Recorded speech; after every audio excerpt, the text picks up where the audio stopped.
Pernah tak anda terfikir macam mana mesin-mesin kat kilang tu boleh buat kerja yang sama berulang-ulang kali tanpa buat silap?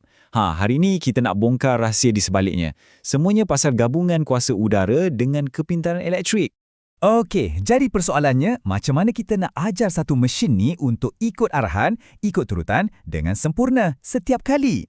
Inilah teka-teki automasi yang kita akan cuba selesaikan sama-sama hari ni. Dan kita akan guna satu contoh yang sangat praktikal.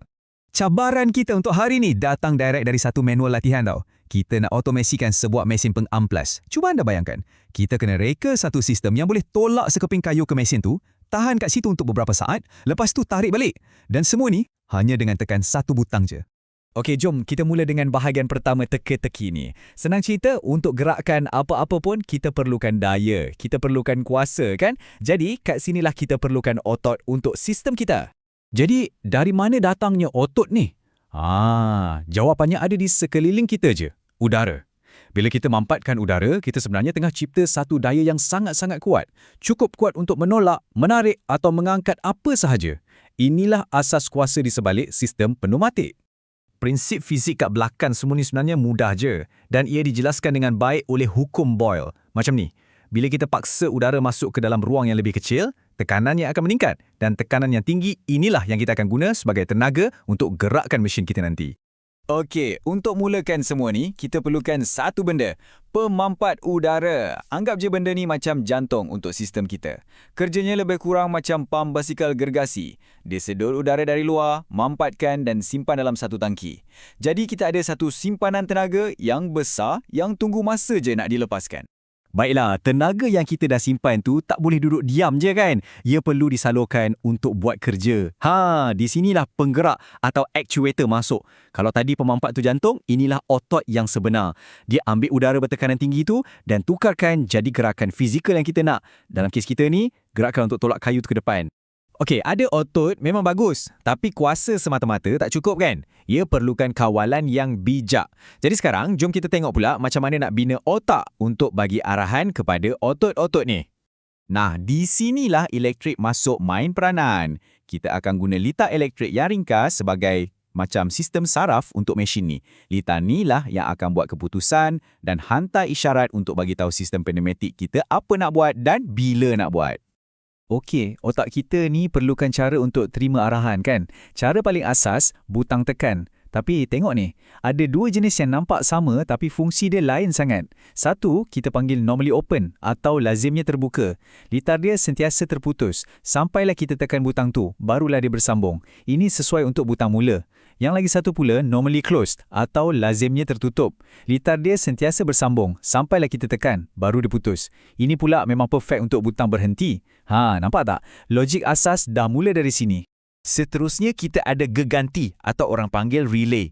Komponen ni bijak betul. Cuba bayangkan dia macam suis lampu, tapi suis ni boleh dihidupkan dari jauh. Hanya dengan satu isyarat elektrik yang kecil je. Relay ni boleh petik suis lain untuk kawal litar yang lagi besar, lagi berkuasa. Macam seorang kapten bagi arahan pada kru dia yang kuat-kuat tu. Ingat tak? Mesin kita kena amplas kayu tu untuk seketika kan? Macam mana kita nak ajar mesin ni untuk tunggu? Jawapannya, guna pemasa atau timer. Benda ni macam relay juga, tapi dia ada jam randik. Bila dia dapat isyarat, dia akan mula kira. 3, 2, 1, klik! Barulah dia bertindak. Komponen ni sangat penting untuk jujukan otomasi kita. Okey, jadi sekarang kita dah ada otot dari sistem pneumatik dan kita dah ada otak dari sistem elektrik. Tapi macam mana nak sambungkan dua benda ni? Kita perlukan satu komponen yang kritikal. Kita perlukan satu jambatan. Dan inilah soalan paling besar. Macam mana otak elektrik yang guna voltan rendah je boleh bagi arahan kepada otot pneumatik yang guna daya yang berkali-kali ganda lebih kuat? Jawapannya ada pada satu komponen yang sangat-sangat bijak. Inilah dia jawapannya. Injap solenoid. Anggaplah benda ni macam penterjemah ajaib kita. Dia dengar arahan, bisikan dari litar elektrik dan sebagai tindak balas, dia buka pintu pagar yang besar untuk lepaskan hembusan udara yang kuat tadi. Jadi, dengan adanya komponen ni, isyarat elektrik yang kecil dah boleh kawal kuasa pneumatik yang besar. Masalah selesai. Baiklah, sekarang kita dah kenal semua komponen yang kita perlukan. Jom kita patah balik kepada masalah asal kita tadi, mesin pengampalas tu, dan kita tengok macam mana nak selesaikannya guna semua benda ni. Okey, jom kita senaraikan barang-barang kita. Untuk otot, kita ada silinder 2 tindakan, iaitu penggerak kita. Untuk otak pula, kita ada 2 butang tekan, 2 geganti dan 1 pemasa. Dan yang paling penting, jambatan kita, 1 injap solenoid. Semua dah cukup, kita dah sedia nak pasang. Dan inilah cara semuanya berfungsi langkah demi langkah. Pertama, kita tekan butang mula 1. Ini akan hantar isyarat elektrik untuk aktifkan geganti yang kemudiannya buka injap solenoid. Otot pneumatik kita pun akan tolak kayu tu ke depan. Kedua, bila kayu dah kat tempatnya, kita tekan butang mula 2. Ini pula akan hidupkan pemasa dan ia mula kira 3 saat.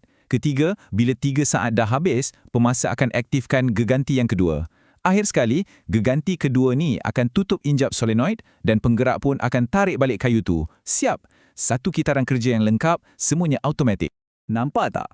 Dengan hanya gabungkan kuasa udara dengan logik elektrik, kita dah berjaya cipta satu proses automasi yang ringkas tapi sangat berkesan. Inilah keindahan elektropneumatik. Ia membolehkan kita bina sistem yang boleh diharap dan cukup hebat untuk macam-macam jenis kerja. Dan ini membawa kita kepada soalan terakhir untuk anda fikirkan. Selain mesin pengampil las ni, kat mana lagi agaknya prinsip yang sama ni digunakan? Mungkin pintu bas automatik yang buka tutup tu, atau mesin pembungkus kat kilang, atau mungkin juga kerusi kat klinik gigi. Cuba anda perhatikan sekeliling. Anda pasti akan terkejut betapa banyaknya sistem elektropneumatik ni bekerja senyap-senyap di sekeliling kita.